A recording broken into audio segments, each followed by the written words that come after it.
So hey guys, welcome back to other video of soul and I hope कि तुम लोग बहुत ही ज्यादा अच्छे और मजे में होगे। वीडियो में आगे बढ़ने से पहले कहना चाहूंगी कि अगर इससे पहले का एपिसोड अभी तक चेकआउट नहीं किया है तो पहले जाओ और जाकर उसे देख लो, वरना यहाँ तुम्हें इस कमाल के एपिसोड में बिल्कुल भी मजा नहीं आने वाला। और अगर तुमने देख लिया है तो बिना किसी देर के आज के इस वीडियो को फटाफट से शुरू करते हैं। अब गाइस मैं पहले ही बता दूं कि कुछ इश्यूज चल रहे हैं जिसके चलते मुझे ये वॉइस नॉर्मल माइक से बनानी पड़ रही है, इसीलिए तुम्हें पीछे बैकग्राउंड नॉइज भी शायद सुनने को मिले तो यार थोड़ा सा एडजस्ट कर लेना। तो चलो फिर आज के इस वीडियो को शुरू करते हैं, लेकिन इससे पहले प्रीवियस एपिसोड को थोड़ा सा जान लेते हैं। सो होमीज, जैसा कि हमने लास्ट एपिसोड में देखा था जहाँ पे यू हाउ डिवाइन रियलम में पहुंच जाता है, यानी कि उसका कॉन्शियसनेस, जहाँ उसकी मुलाकात यहाँ गॉड ऑफ इमोशन से हो जाती है, जहाँ पर वो उसे इनहेरिटेंस सीड दे देता है, यानी कि वही डिवाइन सीड धीरे धीरे उसे अंदर से प्रिपेयर करेगी। इसी के साथ वो यहाँ पर वापस से मिस टांगो टोंग के साथ कल्टीवेशन के दौरान उसे सारी बात बता देता है। अब तभी जो टीचर शुआन है वो यहाँ पे यू हाउ को एक टास्क देते हैं जिसके अकॉर्डिंग उसे लेवल 9 का एक सोल गाइडिंग फर्नेस को रिफाइन करना होगा, और इसके लिए वो उसे सारे स्टेप्स को भी बता देते हैं। साथ ही वो जो रेयर मेटल्स थे यू हाउ को वो भी सौंप दिया जाता है, और तभी यू हाउ अपने कमर को कसते हुए काम में लग जाता है। जहाँ गॉड ऑफ इमोशन ने जो उसे दो चीजें दी थी,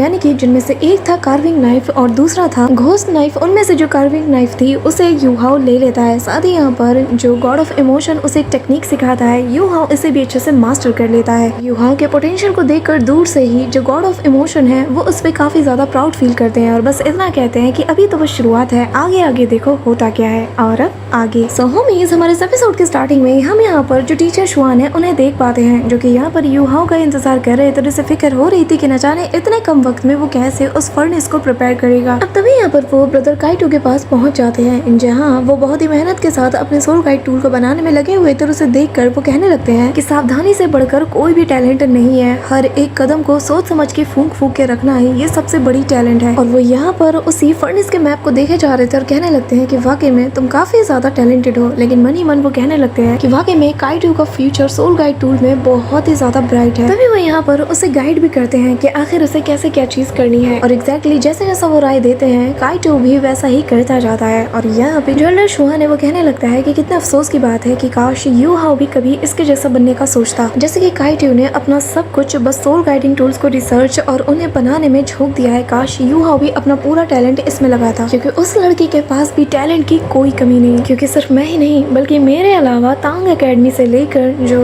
पोसाइडन पवेलियन है वहाँ के लोग भी, सारे के सारे एल्डर्स को भी यू हाउ से काफी ज्यादा उम्मीदें हैं, और उन्हें पता है कि यू हाउ जिस भी फील्ड में जाएगा वहाँ टॉप करेगा। और यू हाउ का जो फ्यूचर है वो बहुत ही ज्यादा ब्राइट है और अनलिमिटेड है। साथ ही उसके कंधे पर बहुत बड़ी जिम्मेदारी भी है, और ये कहना बिल्कुल भी गलत नहीं होगा कि कहीं ना कहीं हमारा फ्यूचर भी उसी के कंधों पे टिका हुआ है। और ऐसे लड़की के ऊपर एक और जिम्मेदारी देना, उसे ये टास्क देना कि वो इस फर्नेस को रिफाइन करे, वाकई में ये तो बस उसके बैकग्राउंड का फायदा उठाने के लिए है। चलो देखते हैं यू हाउ कि आखिर तुम किस हद तक कामयाबी हासिल करते हो। वैसे मुझे ज्यादा उम्मीदें तो नहीं है, लेकिन पर फिर भी देखते हैं कि आखिर तुम किस हद तक जा सकते हो। अब तभी यहाँ पे हम यू हाउ को देखते हैं जो कि उसी रेयर मटेरियल के सामने मौजूद था, और उसके हाथ में यहाँ वही डैगर भी मौजूद था। और तभी वो कहने लगता है कि चलो मैं आज आपकी सिखाई गई उस टेक्निक का यूज करूंगा, यानी कि वही martial art of dragon fish dance. और यहाँ इस टेक्निक को उसके कॉन्शियसनेस में जो गॉड ऑफ इमोशन है उन्होंने ही सिखाया था, और जहाँ वो बताते हैं कि ये जो टेक्निक मैं तुम्हें सिखाने वाला हूँ ना, ये हमारे वर्ल्ड में सबसे बेहतरीन और बेस्ट कार्विंग स्किल है, और जब मैं गॉड बन गया तो मैं अपने फ्री टाइम में इसे और ज्यादा इम्प्रूव करने में वर्क किया करता था। मैंने इस पे काफी काम किया है, और जैसा कि तुम जानते हो कि कहावत में कहा जाता है कि एक चीज के जरिए से तुम काफी सारी चीजें अंडरस्टैंड कर सकते हो, तो ये समझो कि ये बस मेरी तरफ से तुम्हारे लिए एक छोटा सा गिफ्ट है, और इसकी मिस्ट्रीज को कैसे समझना है ये मैं तुम पे छोड़ता हूँ, मैं बस तुम्हें यहाँ पे ये परफॉर्म करके दिखाऊंगा। अब तभी यहाँ पे हम देखते हैं कि वो जो पहले वाली टेक्निक थी जैसे कि यहाँ पर गॉड ऑफ इमोशन ने सिखाया था, वो यहाँ पर उस डीमन का शेप ले लेता है, और यहाँ वो टेक्निक सीधा जाते साथ ही उस जाइंट से स्टोन के साथ टकराना शुरू कर देती है, जो कि वही रेयर मटेरियल है। और यू हाउ को वो बताने लगते हैं कि तुम्हें dragon fish and martial art के साथ इस घोंसले ईगल मैजिक स्पॉट को परफॉर्म करना है। यहाँ पे हम देखते हैं कि यू हाउ जैसे अपने डैगर को परफॉर्म करता है जिसके अंदर किसी डीमन की तरह पावर्स हो, बहुत ही ज्यादा पावरफुल, तो वो उसके जरिए से इस मटेरियल को बहुत इजीली कट कर देता है, और फाइनली इसके जरिए से उस फर्नेस के जो कोर था ना, जो कि उस मटेरियल से बनना था, यू हाउ उसे भी बना लेता है। और तब सीन शिफ्ट होता है और हमें नेक्स्ट मॉर्निंग का सीन दिखाया जाता है, जहाँ पर सोच सोच के तो एल्डर शुआन के सिर के बाल झड़ चुके थे और अब वो कहने लगता है कि न जाने वो लड़का युहाओ उसने अपनी प्रोग्रेस कहाँ तक की होगी। और तभी वो उस रूम के बाहर पहुंच जाता है और जैसे ही दरवाजे को खोलता है ना तो उसे आसपास काफी अमाउंट में ब्लैक स्मोक नजर आता है, जिनसे जैसे तैसे खांसते हुए वो आगे बढ़ता है और जैसे ही जो नजारा वो सामने देखते हैं उनके होश उड़ चुके थे। वो कहने लगता है कि ये कैसे हो सकता है, ये लड़का इंसान भी है या मॉन्स्टर। एक रात में अपने लेवल से भी ज्यादा पावरफुल एक सोल टूल को बनाना ये कम्प्लीटली इम्पॉसिबल है। जरा इसके आउटर शेल को देखो, ये कम्प्लीटली परफेक्ट है,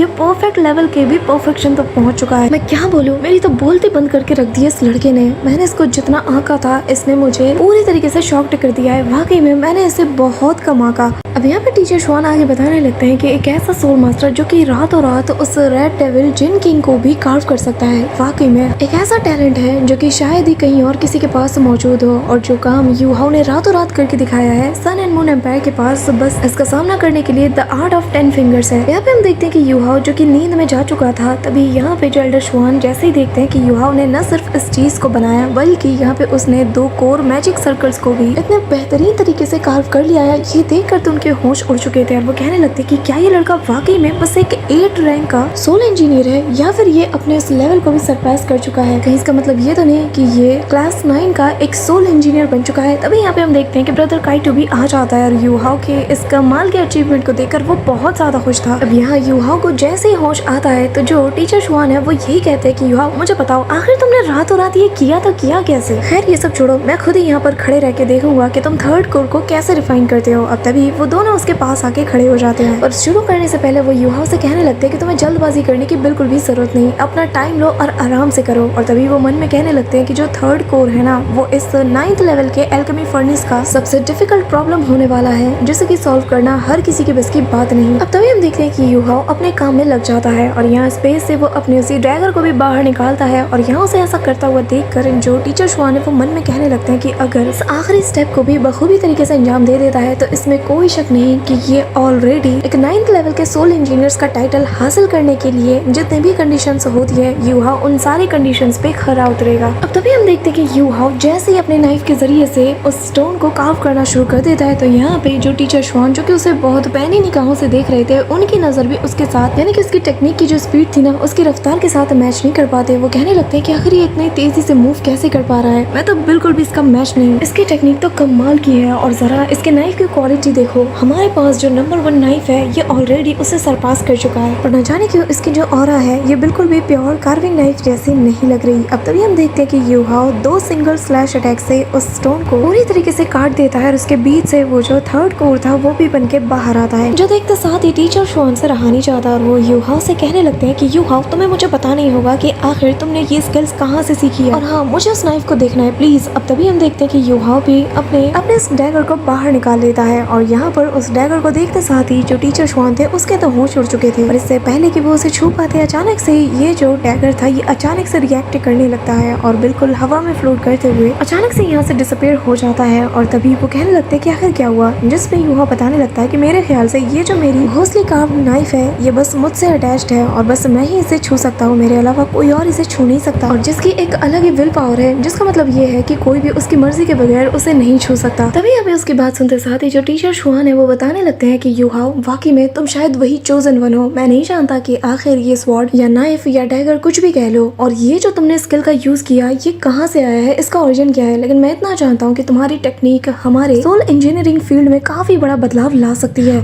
ये ऐसी स्वॉर्ड टेक्निक है ना किसी आंख ने आज तक इसे देखा होगा ना किसी कान ने इसे सुना होगा। प्लीज मैं चाहता हूँ कि तुम ये स्वॉर्ड टेक्निक मुझे सिखाओ। पर युहाओ मैं तुमसे कुछ पूछना चाहता हूँ, क्या ये सही रहेगा कि अगर मैं तुम्हें अपना टीचर बुलाऊं, क्या तुम प्लीज मुझे ये सिखा दोगे। यहाँ पे हम देखते हैं कि युहाओ को बड़ा अजीब सा लगता है क्योंकि यार भरी जवानी में स्नो क्वीन उसे अपना फादर कहती है और शाओ वही उसे ग्रैंडफादर कहता है और अब तो हद होगी कि यहाँ पे टीचर शुआन उसे टीचर कहना चाहते हैं। अब तभी युहाओ कहने लगता है कि नहीं इसकी कोई जरूरत नहीं और तभी वो उनके करीब जाकर कहने लगता है कि टीचर शुआन आप हमेशा मेरे टीचर रहोगे और अगर मैं बात करूँ मेरे स्वॉर्ड स्किल की तो मैं खुद भी नहीं जानता कि आखिर मैंने इसको कैसे पाया और ना ही मैं इसके बारे में कुछ शेयर कर सकता हूँ और मैं इसकी जितनी भी मेमोरीज है वो शायद आपके साथ शेयर भी नहीं कर सकता, लेकिन हाँ मेरे पास एक तरीका है, मैं इसे आप दोनों के लिए परफॉर्म करूंगा और आप दोनों इसे देखकर सीख जाना। जो सुनकर यहाँ पे जो ब्रदर काइटो है वो भी हैरान थे और युहाओ कहने लगता है कि हम तीनों मिलकर हमारे तांग सेक्ट को बहुत नई ऊंचाइयों तक ले जाएंगे। जो सुनकर तो यहाँ पे जो टीचर शुआन है उनकी खुशी का ठिकाना नहीं रहता और वो कहने लगते हैं कि युहाओ बहुत बढ़िया, ये आइडिया बहुत ही अच्छा है। अब तभी सीन शिफ्ट होता है और हमें टीचर शाओई को दिखाया जाता है जो कि इतने टाइम बाद जैसे यहाँ अंदर आती है तो यहाँ के जो लोग थे उन्हें देखकर बहुत ही ज्यादा रिस्पेक्ट के साथ उन्हें ग्रीट करते हैं। और जब टीचर शाओई देखती है कि यहाँ के स्टूडेंट्स उसे देखकर डिस्ट्रैक्ट हो रहे हैं तो वो उन सभी को कहने लगती है कि मुझ पर ध्यान देने की जरूरत नहीं है, तुम सभी लोग अपना काम करो। अब तभी हमें वो काफी ज्यादा उदास नजर आती है। इस दौरान वो पूरे के पूरे एकेडमी के आसपास के इलाके को विजिट करती है जहाँ पे जो भी उन्हें देखता है उन्हें रिस्पेक्ट के साथ ग्रीट करता है। इस दौरान वो उस हॉल में भी पहुंच जाती है जहाँ पे मटेरियल्स को रिफाइन करने का काम चल रहा था और तभी यहाँ पे वो जब ये नजारा देखती है तो उन्हें अपने लिए बुरा लगता है क्योंकि वो भी इनकी मदद करना चाहती थी, पर अफसोस की बात है कि उनकी कंडीशन ऐसी है कि वो कुछ भी नहीं कर सकती। इस दौरान वो चलते चलते उस रूम के पास पहुंच जाती है जहाँ युहाओ अंदर बैठ के काम कर रहा था और तभी जैसे युहाओ की आवाज उसे आती है तो वो दरवाजे को खोलकर झांकने लगती है जहाँ युहाओ यहाँ पर ब्रदर काइटो समेत जो मास्टर शुआन है इन तीनों को वो नाइफ स्किल सिखा रहा था। और यहाँ युहाओ ने एक बार जैसे ही दिखाया था ब्रदर काइटो भी उसे परफॉर्म करने में लग जाता है, पर यहाँ पर ब्रदर काइटो जितनी बार कोशिश करता है उतनी बार फेल हो जाता है, उसे तो एक खरोच तक नहीं लगाया जाता।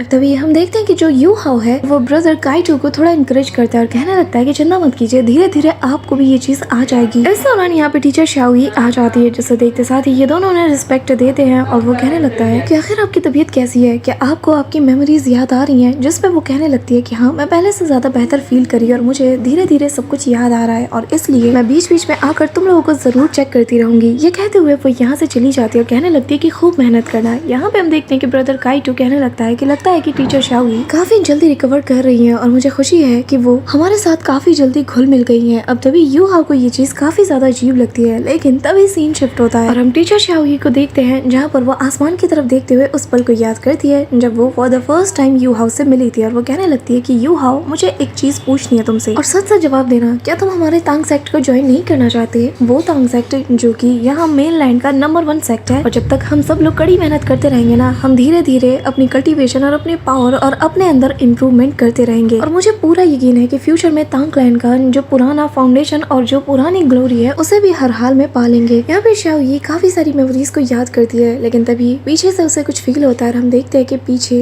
जो ब्रदर बाईवेई है वो मौजूद था। इसी के साथ हमें थोड़ी देर बाद का सीन दिखाया जाता है जहाँ पे दोनों एक दूसरे की बाहों में थे और यहाँ पे ब्रदर बाईवेई शाओई से पूछने लगते हैं कि बताओ आखिर तुम्हें कैसा फील हो रहा है? जिस पे शाओई बताने लगती है कि मैं क्या बताऊँ, मैं बिल्कुल वैसा ही फील कर रही हूँ जैसा पहले दिन से करती हुई आ रही हूँ, ना ही अच्छा और ना ही बुरा। यहाँ पे बाईवेई को ये सुनकर बहुत ही ज्यादा बुरा लगता है और वो कहने लगता है कि हमने काफी पावरफुल जो हमारे डिसाइपल्स है उन लोगों को ऑलरेडी रियल ब्लू एम्परर की तलाश में भेजा है, लेकिन किसी को भी अब तक वो नहीं मिला। शाओयांग, तुम बिल्कुल भी चिंता मत करो, मैं अगले कुछ ही महीनों में हर हाल में उस चीज को ढूंढ के ही निकालूंगा क्योंकि मैं खुद ही उसे ढूंढने के सफर में जाने वाला हूँ। मैं तुम्हें कुछ भी नहीं होने दूंगा, तुम्हारा बेबी तुम्हें कुछ भी होने नहीं देगा। तभी यहाँ पे शाओई उसे टाइटली होल्ड करते हुए कहने लगती है कि सच है, मैं ये चाहूंगी कि अगले कुछ महीने तुम बस मेरे साथ रहो और तांग सेक्ट के लिए जितना ज्यादा हो सके उतनी ज्यादा मेहनत करो। मुझे इसके अलावा और कुछ भी नहीं चाहिए क्योंकि फिलहाल जिस तरीके से तांग सेक्ट डेवलप कर रहा है ना, मैं इसे देखकर काफी ज्यादा खुश हूँ। ऐसा लग रहा है कि जैसे मैं कोई सपना देख रही हूँ। और बेबी, तुम्हारा शुक्रिया और सभी का शुक्रिया जो कि तांग सेक्ट के लिए इतनी ज्यादा मेहनत कर रहे हैं। ये सुनकर तो यहाँ पे बेबी भी इमोशनल हो जाता है और शाओई इमोशनल होते हुए कहने लगती है कि मैं वाकई में इस प्रोग्रेस को तुम्हारे साथ अंतिम समय तक देखना चाहती हूँ। मेरी जिंदगी का जितना भी वक्त है मैं वो सारा पल तुम्हारे साथ और मेरे तांग क्लैन के साथ बिताना चाहती हूँ। ये कहते हुए वो अचानक से अनकॉन्शियस हो जाती है और जो देखते साथ ही बेबी को उसकी और फिक्र होती है। तभी हमें रात का सीन दिखाया जाता है जहाँ युहाओ उनकी नर्व को चेक करते हुए बहुत ही ज्यादा अपसेट हो जाता है और कहने लगता है कि इनकी विटेलिटी काफी ज्यादा कमजोर हो चुकी है। यहाँ पे ये सुनकर सभी लोग उदास हो जाते हैं और तभी युहाओ सभी को बताता है कि हमें जल्द से जल्द उस ब्लू एम्प्रेस ग्रास को ढूंढना ही होगा। बेबी बताने लगता है कि हाँ, लेकिन फिलहाल के लिए हमने जितने लोगों को भी भेजा है उनकी तरफ से कोई भी खबर नहीं मिली, इसलिए मैंने डिसाइड किया है मैं स्टारडू फॉरेस्ट खुद ही जाऊंगा, मैं खुद जाकर उस ग्रास को ढूंढूंगा। ये सुनकर सभी शॉक थे कि तभी युहाओ कहने लगता है कि सीनियर ब्रदर टीचर शाओई की कंडीशन इस वक्त खराब है, लेकिन इतनी भी ज्यादा खतरनाक नहीं कि आप इतना ज्यादा पैनिक कर जाएं। वो फिलहाल कमजोर होने की वजह से कोमा में जा चुकी हैं और ये उनकी बॉडी का सेल्फ प्रोटेक्शन मैकेनिज्म है, यानी कि उनकी विटेलिटी जो कि काफी तेजी से लूज हो रही थी उसी को कम करने के लिए उनकी बॉडी कोमा में जा चुकी है। जो सुनकर बेबी को तो और शॉक लगता है। वो कहने लगता है कि युहाओ, तुम्हें अंदाजा भी है कि मुझे फील क्या हो रहा है? तभी सांची कहने लगता है कि युहाओ, हमारे पास बिल्कुल भी टाइम नहीं, हमें हर हाल में उस एम्परर लैंड को ढूंढना ही होगा क्योंकि अगर हमने ज्यादा देर की तो फिर हमारे पास पछताने तक का भी वक्त नहीं होगा। हमें बिल्कुल भी देरी नहीं करनी चाहिए। ये सुनकर युहाओ आगे आता है और कहता है कि मैं आप सबकी बात समझ रहा हूँ, लेकिन मेरे पास एक मेथड है जिसके जरिए से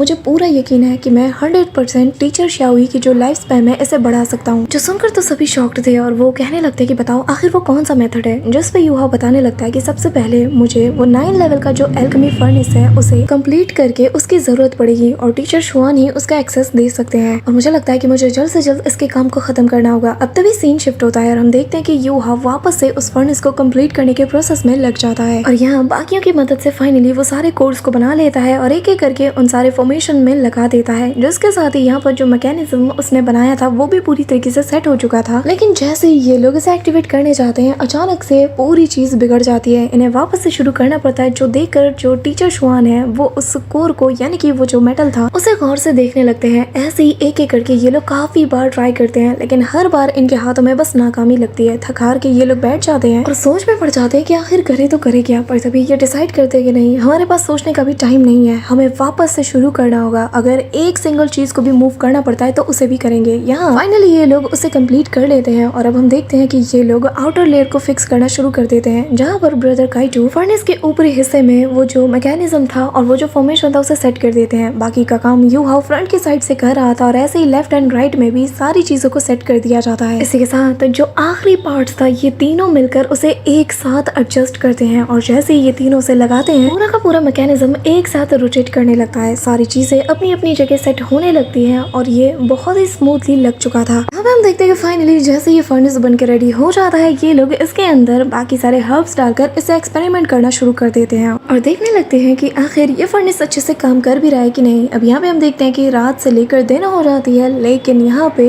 एक ह्यूज एक्सप्लोजन के साथ इनके हाथ में बस नाकामी लगती है और तभी यूहाओ बार बार यही सवाल कर रहा था कि आखिर हमसे कमी कहाँ रह रही है, आखिर कहाँ पे वो प्रॉब्लम है जिसे कि हम फिक्स नहीं कर पा रहे। यहाँ पे तभी हम देखते हैं कि मास्टर शुआन आ जाते हैं और बताने लगते हैं कि गलती हमारे मेथड में नहीं बल्कि हमें हर्ब्स को बैलेंस के साथ इसके अंदर डालना होगा, क्योंकि इनके अंदर का जो प्रेशर होता है वो इतना ज्यादा पावरफुल फोर्स है जो कि हेवन एंड अर्थ को यहाँ पे ट्रिगर कर रहा है, जिसके चलते इंटेंस अमाउंट में जो फोर्स रिलीज हो रही है वो असल में फर्नेस को डिसेबल कर रही है और हमें इसी फोर्स को ही तो बैलेंस करना है। चलो वापस से ट्राई करते हैं। अब ऐसे ही हम देखते हैं कि कुछ दिन बीत जाते हैं और ये लोग दिन रात मेहनत करने लगते हैं और फाइनली हम देखते हैं कि तांग सेक्ट के ऊपर यहाँ पर हम देखते हैं कि हेवन एंड अर्थ की जो पावर्स का जो फ्रिक्शन होता है वो नजर आता है। धीरे धीरे वहाँ पर एक वर्टेक्स टाइप का बनने लगता है। वहीं दूसरी तरफ हम एक्सपेरिमेंट हॉल के अंदर देखते हैं कि वो फर्नेस वो जो है वो कहीं ना कहीं हीट को यहाँ पे रेजिस्ट कर पा रहा है। धीरे धीरे वो भी उस पावर्स को जो कि उन हर्ब्स के अंदर से निकल रही थी उन्हें भी बैलेंस कर रहा था, जिसके साथ ही यहाँ पर इसके सक्सेस होने के चांसेस काफी ज्यादा बढ़ जाते हैं, जो देखकर युवा और बाकी सब एक्साइटेड हो जाते हैं। और फाइनली हम देखते हैं कि जैसे ही फर्नेस का डोर ओपन होता है और बहुत ही एक्साइटमेंट के साथ कहने लगता है कि finally the creation of heaven and earth, जो कि किस्मत तक को बदल के रख सकता है। यहाँ पे हम देखते हैं कि उन 5 एलिमेंट्स की पावर्स आपस में मिक्स होते साथ ही यहाँ पर उस पिल को बना देती है, जिसे कि किन क्वान गॉड फॉर्च्यून पिल भी कहा जाता है। युहाओ इसे निकालते साथ ही सीधा पहुंच जाता है ब्रदर बेबी के पास और उन्हें ये पिल देते हुए कहने लगता है कि ये वही गॉड फॉर्च्यून पिल है। यहाँ पे सभी की निगाहें युहाओ पे सेट हो जाती हैं, सभी की उम्मीदें बढ़ जाती है और फिर युहाओ इस पिल को ले जाते साथ ही टीचर शाओई के नोज के पास रखता है और जैसे ही वो इसे इनहेल करती है इसके अंदर जो डिवाइन पावर्स थी जिन्हें की एक साथ एक पिल के अंदर कंडेंस किया गया था, यहाँ पर वो जो पावर्स थी जैसे ही वो इनहेल करती है ना तो उन्हें धीरे धीरे करके होश आने लगता है। सभी की उम्मीदें और बढ़ जाती हैं और तभी युहाओ उस पिल को रख देता है और कहने लगता है कि बेबी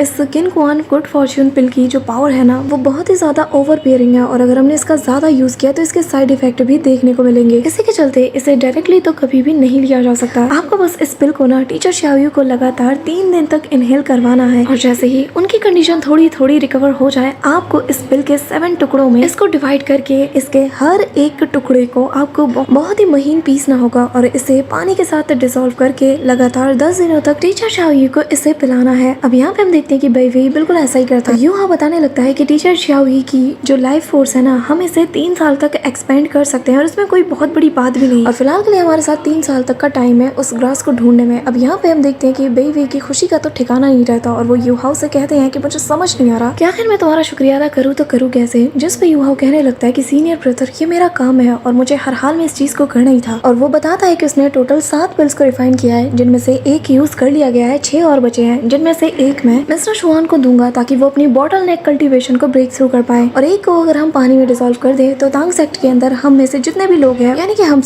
सभी लोग एक साथ इसे एक्सेप्ट करेंगे, जिसका मतलब अब बचे हैं 4 पीसेस और जैसा कि सभी के कल्टीवेशन प्रोग्रेस है उसे देखकर मैं बता सकता हूँ कि उसके अकॉर्डिंग कि हम में से जो सबसे पहले बॉटल नेक कल्टीवेशन तक पहुंचेगा वही इसे लेगा। अब यहाँ पे हम देखते हैं कि सभी लोग मान जाते हैं और यहाँ वो सभी लोगों को एक जगह इकट्ठा करता है, जिसके बाद उसका फाइन पेस्ट बनाते हुए सभी को वो उसके पानी के साथ डिसॉल्व कराते हुए इन्हें पिला देता है। अब तभी सीन शिफ्ट होता है और हमें यहाँ पे मिस जूजी को दिखाया जाता है जो कि इस वक्त प्रेग्नेंट थी और यहाँ पर उसे व्हाइट टाइगर ड्यूक के बारे में और सन एंड मून एम्पायर के बारे में जितने भी इस वक्त अपडेट्स थी वो सारी मिल जाती हैं। अब जैसे वो यहाँ पर वाइन को पीने वाली थी तो यहाँ पर उसकी मेड उसे रोकती है और कहने लगती है कि प्लीज ऐसा मत कीजिए, आपको इस वक्त ऐसे इस चीज को कंज्यूम नहीं करना चाहिए। जिस पे वो कहती है कि चिंता मत करो, कुछ नहीं होगा। और तभी वो अपने पेट को सहलाते हुए कहती है कि उम्मीद करती हूँ कि तुम्हारा सफर अच्छा हो और ये मेरी तरफ से फेयरवेल है। ये कहते हुए वो यूहा को याद करती है और कहती है कि उम्मीद करती हूँ कि तुम ठीक हो गए। सो होमीज, हमारा आज का ये एपिसोड तो यहीं पे एंड होता है, लेकिन इसके नेक्स्ट एपिसोड में काफी मजा आने वाला है। So that's it for today guys. I hope कि तुम सबको आज की वीडियो काफी ज्यादा पसंद आई होगी। अगर हाँ तो वीडियो को लाइक करना, चैनल पर नए हो तो सब्सक्राइब करना। तो मिलते हैं नेक्स्ट वीडियो में, तब तक के लिए बाय।